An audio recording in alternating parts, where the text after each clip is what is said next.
আল্লাহর নবী বলেন, ও আমার সাহাবীরা শুনো, যখন আমার উম্মতের মধ্যে 15টা কাজ 15টা অভ্যাস প্রকাশ পাওয়া যাবে, আমার উম্মত যখন 15টা কাজে অভ্যস্ত হয়ে যাবে, হাল্লা বিহাল বালা, তখন তাদের মাঝে আল্লাহর পক্ষ থেকে বালা মুসিবত আসা শুরু করবে। বলেন নাউজুবিল্লাহ। কয়টা কাজ? 15টা কাজ। 15 ধরনের অভ্যাস যখন উম্মতের মধ্যে ছড়িয়ে যাবে, ব্যাপক হয়ে যাবে, আল্লাহর নবী বলেন হাল্লা বিহাল বালা, তখন তাদের মাঝে মুসিবত আসা শুরু করবে।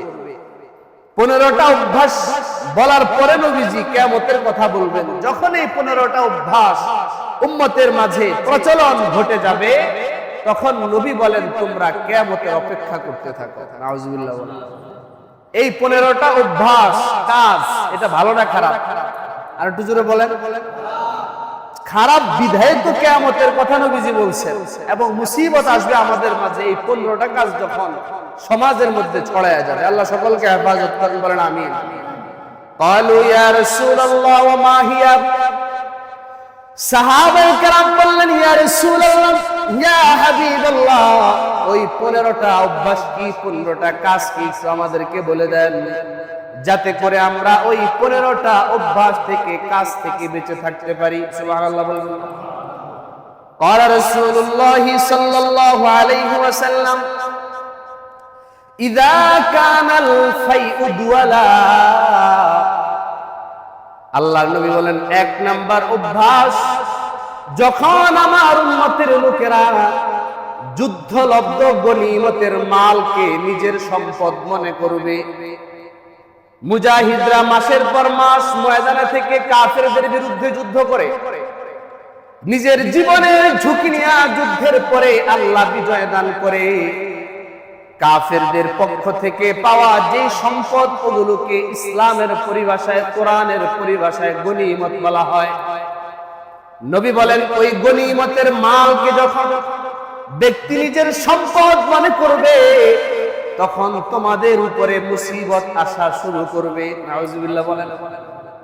গনিমতের মালকে নিজের সম্পদ কেমনে মনে করবে, এবং গনিমতের মালের মূলত মালিককে আল্লাহ পাক একটা সূরা নাজিল করলেন, সূরাতুল আনফাল। আল্লাহ পাক প্রথম আয়াতে বলেন ইয়াসআলুনাকা আনিল আনফাল, ও নবী, মক্কার লোকেরা আপনাকে গনিমতের মাল সম্পর্কে প্রশ্ন করবে। কুলিল আনফালু লিল্লাহি ওয়া রাসূলি, আপনি বলে দেন যুদ্ধের গনিমতের মালের মালিক হলেন আল্লাহ এবং আল্লাহর রাসূল। সুবহানাল্লাহ। তাহলে এই আয়াত থেকে আমরা বুঝলাম গনিমতের মালের মালিক কে? কথা বলেন কে? 2 নাম্বার আল্লাহর রাসূল, দুইজনে মালিক। এখন এই গনিমতের মাল বন্টন করার পদ্ধতিও নবীজি হাদিসে বলেছেন। প্রিয় নবীজি যুদ্ধে গনিমতের মাল পেলে 5 ভাগ করতেন। কয় ভাগ? 5 ভাগ। 1 ভাগ দিয়া গরিব মুসলমানদের জনকল্যাণমূলক কাজে ব্যবহার করতেন। সুবহানাল্লাহ। আর 1 ভাগ গনিমতের মাল নারী শিশু ওদের কাজে ব্যবহার করতেন। আর বাকি 3 ভাগ যারা মুজাহিদ তাদের মাঝে সমভাবে ইনসাফের সাথে বন্টন করে দিতেন। সুবহানাল্লাহ। এই হলো গনিমতের মালের বন্টন। তো নবী বলেন যখন এই বন্টনের বাহিরে কোনো মুজাহিদ অথবা কোনো ব্যক্তি এই গনিমতের সম্পদকে নবীর কাছে জমা না দিয়া অথবা কমান্ডারের কাছে জমা না দিয়া নিজে যদি চুরি করে গনিমতের মাল নিজের সম্পদ মনে করে, এটা একটা খারাপ কাজ। এর কারণে পুরো উম্মতের উপরে মুসিবত চলে আসবে। নাউজুবিল্লাহ। এই জন্য যারা মুজাহিদ আছে তাদের জন্য এটা অত্যন্ত গুরুত্বপূর্ণ বিষয়। মাসকে মাস যুদ্ধ করলো, যুদ্ধ করার পরে সে গাজী হলো, গাজী হওয়ার বিনিময়ে, যুদ্ধের বিনিময়ে আল্লাহ তার জন্য জান্নাত লিখে রেখেছেন। কিন্তু সে যদি গনিমতের মালের খেয়ানত করে, রাষ্ট্রীয় কোষাগারে জমা না দিয়া, কমান্ডারের কাছে জমা না দিয়া নিজে যদি নিজের সম্পদ মনে করে আত্মসাৎ করে নেয়, তাহলে তার সমস্ত জিহাদের সওয়াব আল্লাহ বাতিল করে দিবেন। নাউজুবিল্লাহ। আল্লাহ আমাদের সকলকে হেফাজত করেন, বলেন আমিন। 2 নাম্বার নবী বলেন ওয়াল আমানাতু মাগনামা। 2 নাম্বার কাজ, খারাপ কাজ হলো যখন তোমরা দেখবা কিয়ামতের আগে ওয়াল আমানাতু মাগনামা, মানুষগুলো আমানতকে গনিমত মনে করবে। নাউজুবিল্লাহ। আমানতকে গনিমত মনে করবে। কারো কাছে আমানত রাখলে সে সেটাকে আরেকজনের হক বলে বিবেচনা করে না, বরং সে নিজের মাল মনে করে খরচ করতে থাকে, আত্মসাৎ করতে থাকে। নবী বলেন এমন যুগ যখন চলে আসবে, এই কাজের কারণে আল্লাহ তোমাদের উপরে মুসিবত পাঠিয়ে দিবেন, বলেন নাউজুবিল্লাহ। আমানতকে গনিমত মনে করা হবে। 2 নম্বর, আমানত আপনি কারো কাছে রাখলেন, একটা জিনিস গচ্ছিত রাখলেন যে ভাই আমার এই সম্পদটা আমি তোমার কাছে রাখলাম, অমুক সময় নিয়ে যাব। বলেন তো এটা কি? আমানত। এটাকে কি বলা হয়? আমানত বলা হয়। মানে আপনার কাছে আমি আমার জিনিসটাকে রাখলাম, আপনি এটাকে দেখে শুনে রাখবেন, আমি যখন চাইবো আমাকে দিয়ে দিবেন। যদি এমন ভাবে আপনি আমানত রক্ষা করতে পারেন, আল্লাহ পাক আপনার হাসর নবী আর সিদ্দিকদের সাথে করাবে। আর একটু আস্তে কর না সুবহানাল্লাহ। তাহলে আমানত রক্ষা করলে সওয়াব কম না বেশি? সম্মান কম না বেশি? অনেক বেশি। নবীদের সাথে হাসর হবে। তো নবী বলেন কিন্তু কিয়ামতের আগে আমানতের খেয়ানত এত বেড়ে যাবে, মানুষ আমানতকে নিজের সম্পদ বলে বিবেচনা করতে থাকবে। আপনি একজনের কাছে আমানত রাখলেন, যখন চাইবেন যে ভাই আমার জিনিসটা দাও, সে কোন জায়গায় রাখছে, কি করছে, সে হদিসে সে খুঁজে পাবে না। বলেন তো এই যুগ এখন শুরু হয়েছে কি হয়নি? এই জাতের আমানত খেয়ানতকারী লোকের সংখ্যা আমাদের সমাজে কম না বেশি? অনেক বেড়ে গিয়েছে। আর আমানতের অর্থ শুধু মাল রাখা নয়। মুহাদ্দিসিনে কেরাম বলেন আমানত এত ব্যাপক। আল্লাহ পাক যত শরীয়তের বিধান আমাকে আপনাকে দান করেছেন, আল্লাহ পাক আমাকে আপনাকে যত দায়িত্ব দিয়েছেন, প্রত্যেকটা দায়িত্ব হলো আমানত। সুবহানাল্লাহ বলেন না? নামাজ আল্লাহর পক্ষ থেকে আমাকে আপনাকে দেওয়া আমানত, রোজা আল্লাহর পক্ষ থেকে আমাকে আপনাকে দেওয়া আমানত, যাকাত আল্লাহর পক্ষ থেকে আমাকে আপনাকে দেওয়া আমানত, হজ আল্লাহর পক্ষ থেকে দেওয়া আমাকে আপনাকে আমানত, ইত্যাদি যত ইবাদত আছে সবকিছু আমাকে আপনাকে আমানত দিয়েছেন কে? আল্লাহ।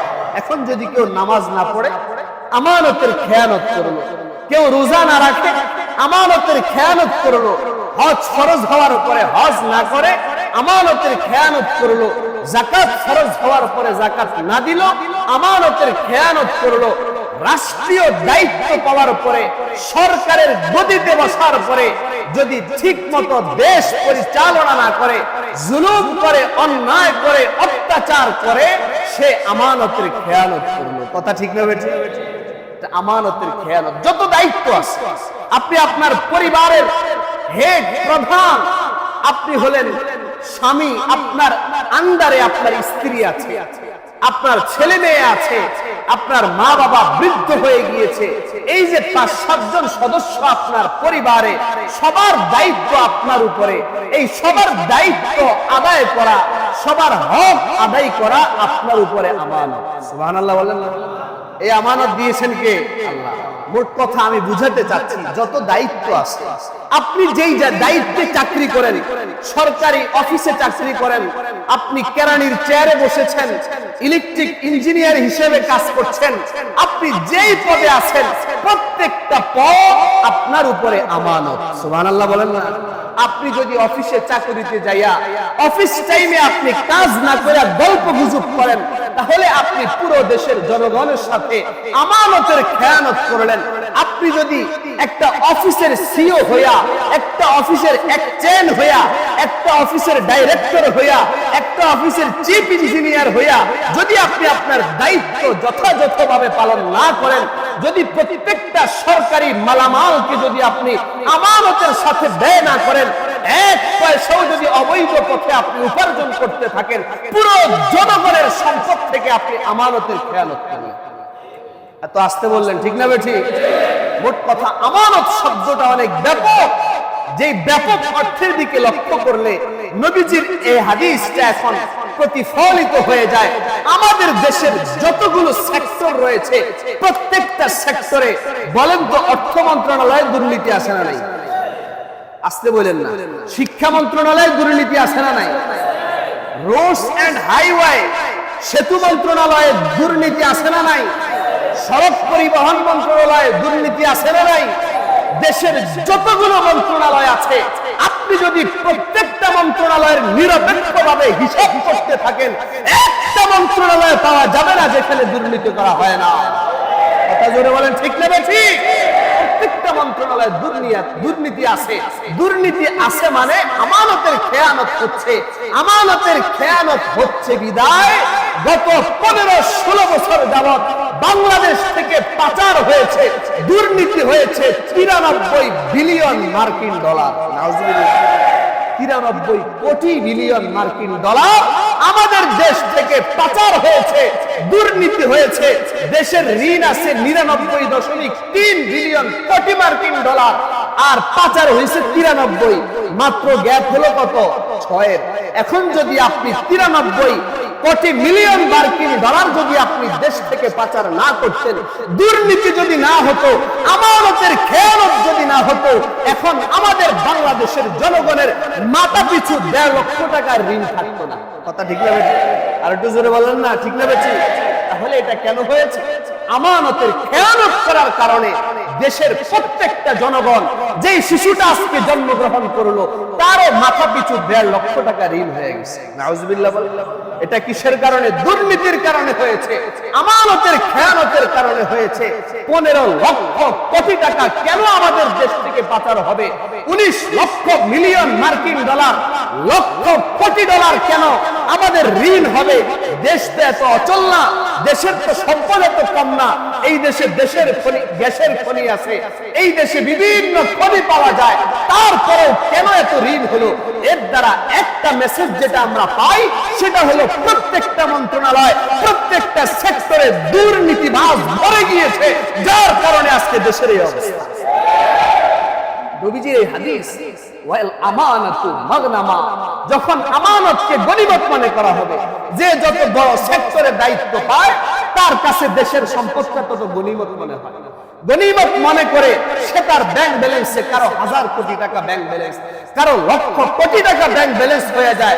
কেউ আবার বাংলাদেশে ব্যবসা করে বিশ্বের 108 নম্বর ধনী হয়ে যায়। কোথায় পায় এত টাকা? দেশের সম্পদকে যখন গনিমত মনে করে আমানতের খেয়ানত করে, যার কারণে আমাদের দেশ থেকে লক্ষ কোটি টাকা পাচার হয়ে যাচ্ছে। এখন আমাদের দায়িত্ব হলো আমানতকে রক্ষা করা। যে আমানতকে রক্ষা করে এমন ব্যক্তি দেখে সিলেকশন করা, এমন ব্যক্তিকে নির্বাচন করা। আল্লাহ আমাদের সকলকে তৌফিক দান করেন, বলেন আমিন। এটা তো বললাম রাষ্ট্রীয় বিষয়। এখন আমাদের প্রত্যেকের ব্যক্তিগত বিষয় নিয়ে সংক্ষেপে বলি। আমরা যার যে দায়িত্বে আছে, যে দায়িত্বে চাকরি করি, আপনি সরকারি যেই দায়িত্বে আছেন, আপনি ড্রাইভার হন আর চাকরিজীবী হন, যে দায়িত্বে আছেন, আজকে থেকে একটা ওয়াদা করব, আমি আমার দায়িত্ব থেকে সরকারি এবং রাষ্ট্রীয় 1 টাকার সম্পদ, আমার নিজের লিগ্যাল যেটা ইনকাম, যেটা সরকারের পক্ষ থেকে নির্ধারণ করা হয়েছে, ওটা ব্যতীত আমি আর 1 পয়সা আমানতের খেয়ানত করব না। রাজি আছেন তো ইনশাআল্লাহ? সবাই রাজি আছেন ইনশাআল্লাহ? কারা কারা রাজি আছেন একটু হাত তুলেন, বুঝে শুনে হাত তুলেন। আজকে হাত তুললেন, আবার কালকে যায় উল্টাপাল্টা করবেন, এটা কিন্তু হবে না। নারায়ে তাকবীর। আল্লাহ আমাদের সকলকে আমানত রক্ষা করার তৌফিক দেন, বলেন আমিন। আমানত যদি রক্ষা করেন, এখন প্রশ্ন, হুজুর যদি এদিক সেদিক থেকে না নেওয়া হয় তাহলে তো সংসার চালানো কষ্ট। আরে ভাই, যে ইমাম সাহেব 7,000 8,000 টাকা গ্রামগঞ্জে বেতন পায়, 10,000 12,000 টাকা বেতন পায়, 3-4 জন 5 জন সন্তান নিয়ে যদি সে সুন্দরভাবে সম্মানের সাথে চলাফেরা করতে পারে, আপনি 18 থেকে 20,000 টাকা বেতন পায়, কেন পারবেন না? কথা ঠিক না বেঠিক? সুতরাং মন মানসিকতা চেঞ্জ করেন। কালো টাকা পাহাড় ভরার কোনো দরকার নাই। আমরা লক্ষ্য করব আমানতের সাথে আমি চাকরি করব, সরকারি প্রত্যেকটা সম্পদকে পুরো জনগণের সম্পদ মনে করব, এবং যাতে করে আমার দ্বারা 1 পয়সা কোনো লেনদেন উল্টাপাল্টা না হয়, আমানতের খেয়ানত যাতে না হয়, আজকে থেকে আমরা সকলে ইনশাআল্লাহ খেয়াল রাখবো, বলেন ইনশাআল্লাহ। আল্লাহ আমাদের সকলকে তৌফিক দেন, বলেন আমিন। 2 নাম্বার, আমরা পরিবারের যে দায়িত্বে আছি, আমি পরিবারের হেড, আমার অধীনে যে কয়েকজন সদস্য আমার পরিবারে আছে, প্রত্যেকের হক আদায় করার ক্ষেত্রে সচেষ্ট থাকবো ইনশাআল্লাহ, বলেন, যাতে করে আমার দ্বারা কারো হক নষ্ট না হয়, মা বাবার হক নষ্ট না হয়ে যায়, স্ত্রীর হক নষ্ট না হয়ে যায়, ছেলে সন্তানের হক নষ্ট না হয়ে যায়। প্রত্যেকের হক আমি সাধ্যমতো পালন করার, আদায় করার চেষ্টা করব। আল্লাহ সকলকে তৌফিক দেন, বলেন আমিন। 3 নাম্বার, ওয়াযাকাতু মাগরামা। আল্লাহর নবী বলেন 3 নাম্বার, কিয়ামতের আগে মানুষ যাকাতকে জরিমানা মনে করবে। নাউজুবিল্লাহ বলেন না, যাকাতকে জরিমানা মনে করা হবে। এই যুগ শুরু হয়েছে কি হয় না? যখন তার উপরে যাকাত আসে, কেউ যদি 1000 কোটি টাকার মালিক হয়, তার উপরে যাকাত আসবে কয় কোটি টাকা? হ্যাঁ, কয় কোটি? 1 কোটিতে কয় লাখ? 2.5 লাখ টাকা। 1 কোটিতে কত লাখ? 2.5 লাখ টাকা যদি যাকাত আসে, তাহলে 100 কোটিতে কত কোটি? 2.5 কোটি টাকা যাকাত আসে। এভাবে হিসাব করে আমাদের দেশে শত শত কোটি টাকার মালিক আছে না? এক একজন খেলোয়াড় বাংলাদেশ জাতীয় দলের, একটা প্রতিবেদন দেখলাম, জাতীয় দলের উপরের সারির যে খেলোয়াড় গুলো আছে, প্রত্যেকের কেউ 400 কোটি টাকার কমে মালিক, কেউ 400, 500, 600। এবার যদি যাই আমরা এমপি মন্ত্রীদের দিকে, হাজার হাজার কোটি টাকার মালিক, সবাই যদি হিসাব করে যাকাত দিত, আমাদের দেশে আর একটা গরিবও থাকতো না। কথা ঠিক না বেটি?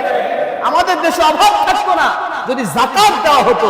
কিন্তু এখন যাকাতকে জরিমানা মনে করা হয়, মনে করে আমি কষ্ট করে কামাইলাম, এত কষ্ট করে ব্যবসা করলাম, এখন আমার 1 লাখ থেকে 2.5 টাকা দিয়ে দিব, 1 কোটি থেকে 2.5 লক্ষ টাকা দিয়ে দিব। এটা হতে পারে না, জরিমানা মনে করা হয়, যার কারণে যাকাত ঠিকমতো আদায় করে না।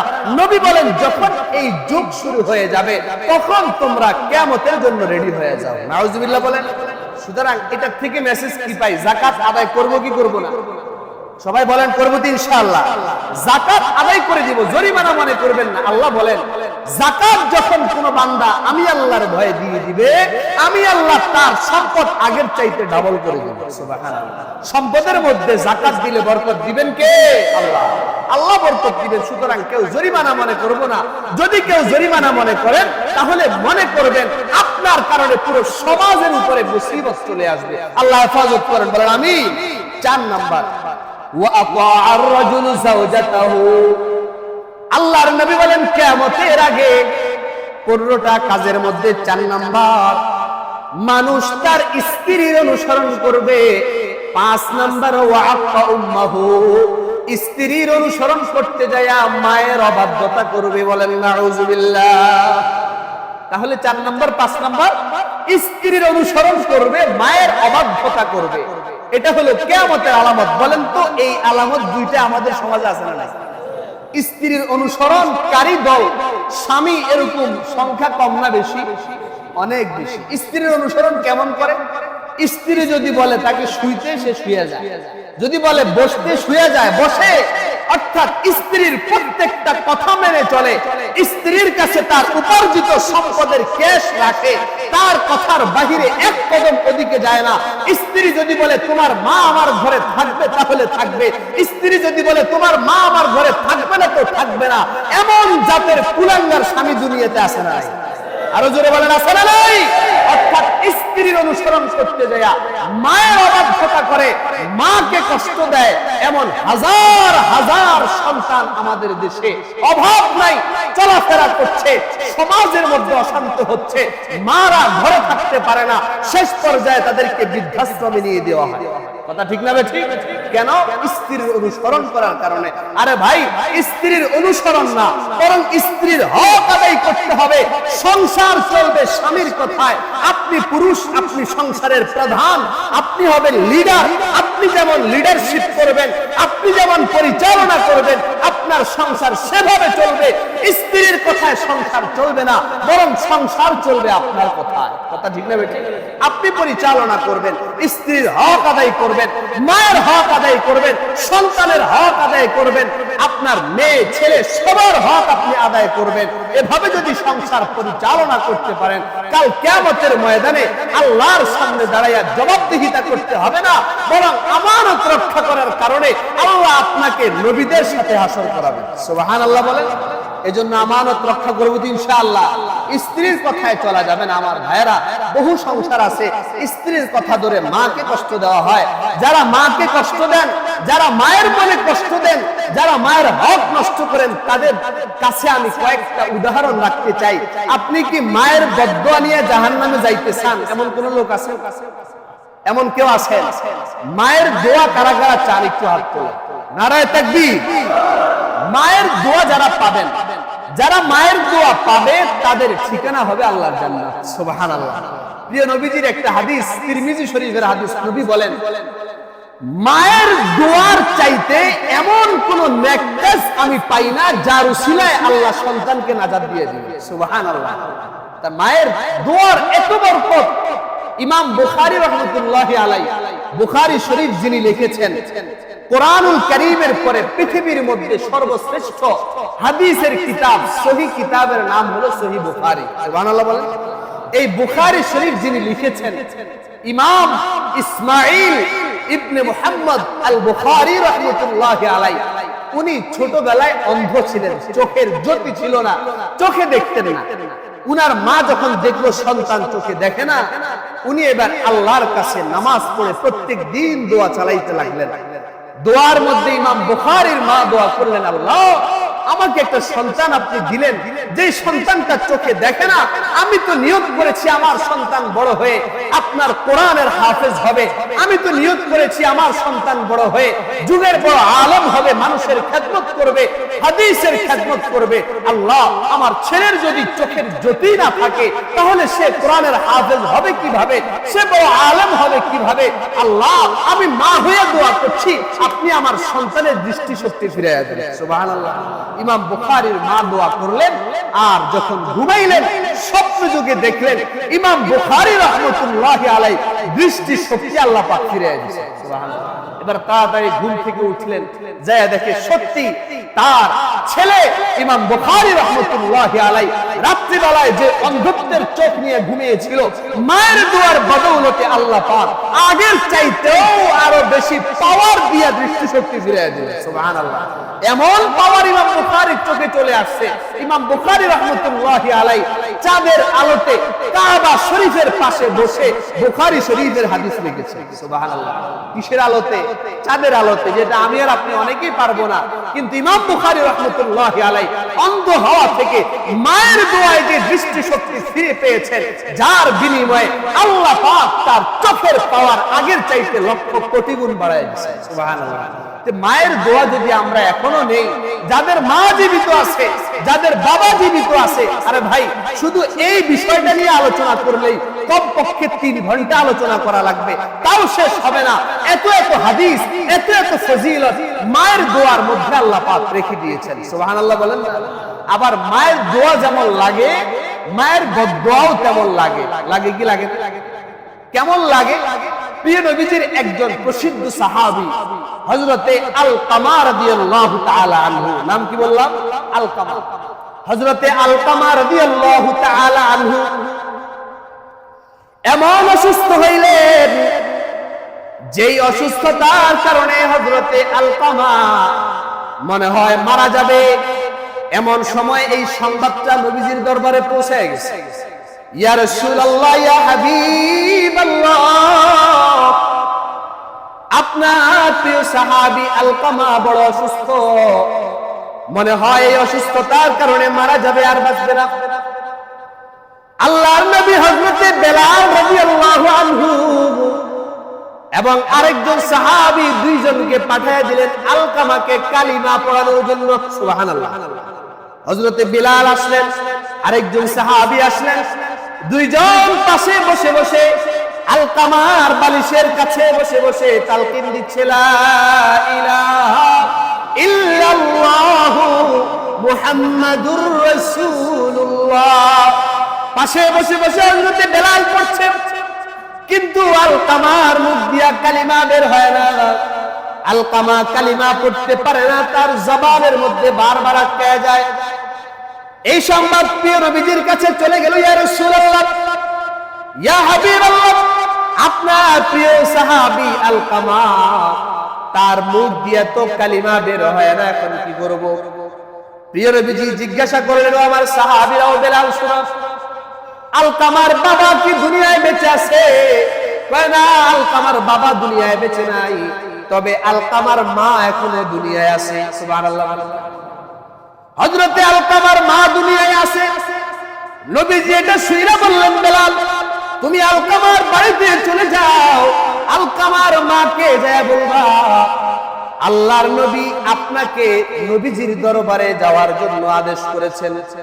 যদি আপনি নবীর দরবারে যাওয়ার মতো সক্ষমতা রাখেন তাহলে যান, আর না হয় নবীজি আপনার কাছে নিজেই আসবেন। সুবহানাল্লাহ। এবার আলকামার মা বলেন, ও নবীর সাহাবীরা, দু জাহানের সরদার আকায়ে নামদার মুহাম্মাদুর রাসূলুল্লাহ সাল্লাল্লাহু আলাইহি ওয়াসাল্লাম, আল্লাহর প্রিয় হাবিব, আল্লাহর বন্ধু, তিনি কেন আমার বাড়িতে আসবে? আমি কষ্ট হলেও লাঠি ভর দিয়া নবীর দরবারে যাব। সুবহানাল্লাহ। আলকামার মা রওনা দিলেন নবীর দরবারে। নবীর দরবারে যাওয়ার পরে প্রিয় নবী বললেন, ও আলকামার মা শোনো, আমি তোমার কাছে প্রশ্ন করব, প্রশ্নের উত্তর তুমি যথাযথভাবে সঠিকভাবে দিবা, কোনো মিথ্যা কথা বলবা না, কোনো বানোয়াট কথা বলবা না।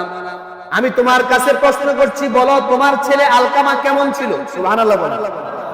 আলকামার মা বলে, ইয়া রাসূলুল্লাহ, ইয়া হাবিবাল্লাহ, আমার আলকামা এক ওয়াক্ত নামাজ কখনো কাজা করতো না। আল্লাহু আকবার বলেন। আলকামার মা বলে, নবী গো, আমার আলকামা নামাজ পড়তো, রোজা রাখতো, ইসলামের প্রত্যেকটা বিধান আদায় করতো, নফল নামাজ পড়তো, দান সদকা করতো, জিকির করতো। আমার আলকামার স্বভাব চরিত্র বড় সুন্দর ছিল। এরপরে নবী বলেন, হ্যাঁ ভালো কথা, এবার বলেন আলকামা আপনার সাথে কেমন আচরণ করতো? সুবহানাল্লাহ। এবার আলকামার মা বলেন, ইয়া রাসূলুল্লাহ, ইয়া হাবিবাল্লাহ, আপনি আমাকে সত্য বলতে বলেছেন, আমি সত্যই বলবো। আলকামার সব ঠিক ছিল, তবে আমার আলকামা তার বিবির কথা শুই না আমার সাথে খারাপ আচরণ করতো। নাউজুবিল্লাহ। আমার সাথে সুন্দর আচরণ করতো না, তার বিবি যেমন বলতো আমার সাথে সে তেমন করতো, যার কারণে আমি আমার আলকামার উপরে রাগান্বিত হয়ে আসি, আমার মন আলকামার ব্যাপারে খুশি না। জোরে বলেন নাউজুবিল্লাহ। এবার আল্লাহর নবী বলেন, ও আলকামার মা, তুমি তারে ক্ষমা করে দাও। এবার আলকামার মা চুপ করে বসে আছে, কিছু বলে না। আল্লাহর নবী হযরতে বেলালকে আদেশ দিলেন, বেলাল যাও, শুকনো কাঠ নিয়ে আসো, শুকনো লাকড়ি নিয়ে আসো, আর ওই লাকড়িগুলোর মধ্যে আগুন ধরায় দাও, আর ওই আগুন যখন জ্বলে উঠবে আলকামাকে ওই আগুনের কুণ্ডলির মধ্যে ফালায়া দাও। বলেন নাউজুবিল্লাহ। নবী আলাইহিস সালাম যখন আদেশ দিলেন আগুন জ্বালাইতে, হযরতে বেলাল লাকড়ি নিয়ে আসলেন, আগুন জ্বালিয়ে দেওয়া হলো। এবার আলকামার মা চিৎকার করলো, ইয়া রাসূলুল্লাহ, ইয়া হাবিবাল্লাহ, নবী গো, আমার সামনে আমার সন্তানকে আপনি আগুনে জ্বালায় দিবেন, আর আমি মা তাকায় তাকায় দেখবো? আল্লাহর কসম খায়া বলি নবী, আমি আমার সন্তানকে আমার চোখের সামনে আগুনে জ্বলতে দিতে পারি না। আর একটু আস্তে বলেন না সুবহানাল্লাহ। হযরতে আলকামার মা বললেন, ইয়া রাসূলুল্লাহ, ইয়া হাবিবাল্লাহ, আমি আমার সামনে আলকামাকে আগুনে পড়তে দিব না। এবার আল্লাহর নবী বলেন, ও আলকামার মা শুনো, এই দুনিয়ার আগুনের চাইতে 70 গুণ আরো বেশি তাপ হবে জাহান্নামের আগুন। তোমার আলকামা যদি তোমার মনে কষ্ট নিয়ে কবরে চলে যায়, কালিমা পড়তে না পারে, তাহলে আল্লাহর সেই 70 গুণ তেজওয়ালা আগুনে আলকামাকে জ্বলতে হবে। তুমি যদি আলকামাকে আগুনে জ্বলতে না দাও, তাহলে তোমার সন্তানকে এখনই ক্ষমা করে দাও। বলেন সুবহানাল্লাহ। এবার আলকামার মা নবীজিকে ডাক দিয়ে বলেন, ইয়া রাসূলুল্লাহ, ইয়া হাবিবাল্লাহ, আপনি সাক্ষী থাকেন, আমি আমার আলকামার সব দোষগুলো ক্ষমা করে দিলাম। সুবহানাল্লাহ।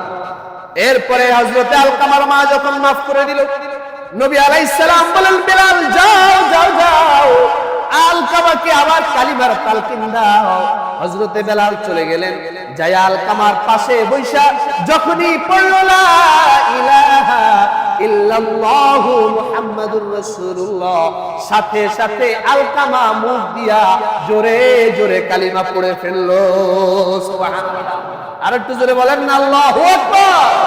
আচ্ছা বলেন তো, এই যে কালিমা পড়তে পারে নাই, কার বদদোয়ায়? মায়ের বদদোয়ায়। আবার কালিমা পড়েছে কার দোয়ায়? মায়ের দোয়ায়। এজন্য আমার ভাইরা, হাদিস থেকে বললাম, বানোয়াট কোনো কাহিনী নয়, হাদিসের ভাষায় যেটা বুঝলাম, মায়ের মনে কষ্ট নিয়া কেউ দুনিয়া থেকে জান্নাত অর্জন করে যেতে পারবে না, বরঞ্চ মায়ের বদদোয়া যদি কারো নসিবে জুটে যায়, জাহান্নাম ছাড়া কোনো উপায় নাই। নাউজুবিল্লাহ বলেন না। এজন্য মায়ের দোয়া নিব না বদদোয়া নিব? আর একটু জোরে বলেন। মায়ের দোয়া নিতে হলে মায়ের খেদমত করতে হবে। খেদমতটা কেমন? আমাদের ইতিহাসে যদি আমরা জানি, বাংলাদেশ সহ সারা বিশ্বের যত বড় বড় পীররা আছে, যাদের অনেক মুরিদ আছে, হক্কানি পীরদের একজন হলেন হযরতে বাইজিদ বুস্তামি রাহমাতুল্লাহি আলাইহি। নাম শুনছেন তো আপনারা? বাইজিদ বুস্তামি রাহমাতুল্লাহি আলাইহি শীতকালে তার মা শুয়ে গেছেন, শোয়ার পরে বললেন, বাইজিদ তুমি দরজাটা একটু লাগায় দাও। দরজার কপাট হলো দুইটা, কোন কপাট লাগাবে, ডান পাশেরটা না বাম পাশেরটা? মা সেটা বলে নাই। এটা বলেই হযরতে বাইজিদ বুস্তামি রাহমাতুল্লাহি আলাইহি আম্মা ঘুমায় গেছে। এবার বাইজিদ বুস্তামি দরজার কাছে যায় চিন্তা করতে লাগলো, মা তো বলেছে দরজার একটা কপাট লাগাইতে, এখন কি ডান পাশেরটা লাগাবো নাকি বাম পাশেরটা? এটা তো মা বলে নাই। এখন এদিকে মা ঘুমায়ও গেছে, এজন্য হযরতে বাইজিদ বুস্তামি রাহমাতুল্লাহি আলাইহি সারা রাত্র দাঁড়ায় রইলেন। কিছুক্ষণ ডান পাশেরটা বন্ধ রাখেন, বাম পাশেরটা খোলা রাখেন, আবার কিছুক্ষণ পরে বাম পাশেরটা বন্ধ রাখেন, ডান পাশেরটা খোলা রাখেন। এভাবে করতে করতে তাহাজ্জুদের সময় হয়ে গেছে। সুবহানাল্লাহ, জোরে বলেন না। হযরতে বাইজিদের মা ঘুম থেকে জাগ্রত হয়ে দেখলেন ছেলে একবার এটা বন্ধ করে, একবার বাম পাশেরটা আর একবার ডান পাশেরটা। জিজ্ঞাসা করলে হযরতে বাইজিদ বলে, মা আপনি বলেছেন বন্ধ করতে, কোনটা বন্ধ করবেন সেটা বলেন নাই, এজন্য আমি সারা রাত এভাবে কাটায়া দিলাম। তখন হযরতে বাইজিদের মা খুশি হইয়া সন্তানকে বুকে জড়াইয়া নিলেন এবং দোয়া করলেন। ওই মায়ের দোয়ার বদৌলতে আল্লাহ পাক পুরো পৃথিবীর মধ্যে বাইজিদকে পীর বানায় দিলেন। সুবহানাল্লাহ। বুজুর্গ বানায় দিলেন, জান্নাতের আল্লাহর ওলি বানায় দিলেন। এজন্য আমার ভাইয়েরা, হাজারো ঘটনা আছে, মায়ের দোয়ার কোনো বিকল্প নাই। কিন্তু কোন হাদিস একটা এটা পাওয়া যায় না যে স্ত্রীর দোয়ায় জান্নাতে যাওয়া যাবে, স্ত্রীর বদদোয়ায় জাহান্নামে যাবে, এমন কোন হাদিস পাওয়া যায় না। কিন্তু আমাদের সমাজে এখন উল্টো হয়ে গেছে, স্ত্রীর অনুসরণ করে, মায়ের অবাধ্যতা করে। নবী বলেন, ওয়া আতাআর রাজুলু যাওজাতাহু ওয়া আত্তা উম্মাহু। কিয়ামতের আগে মানুষ স্ত্রীর অনুসরণ করবে, মায়ের অবাধ্যতা করবে, মায়ের মনে কষ্ট দিবে। এজন্য আমার ভাইয়েরা, এটা অত্যন্ত খারাপ কাজ। মায়ের মনে কষ্ট দিব না, হ্যাঁ স্ত্রীর হক আদায় করব, মায়ের প্রত্যেকটা হক আদায় করব। স্ত্রীকে প্রয়োজনে প্রেসার ক্রিয়েট করব মায়ের খেদমতের জন্য, নিজের সাধ্য অনুযায়ী নিজে খেদমত করব। বলেন ইনশাআল্লাহ।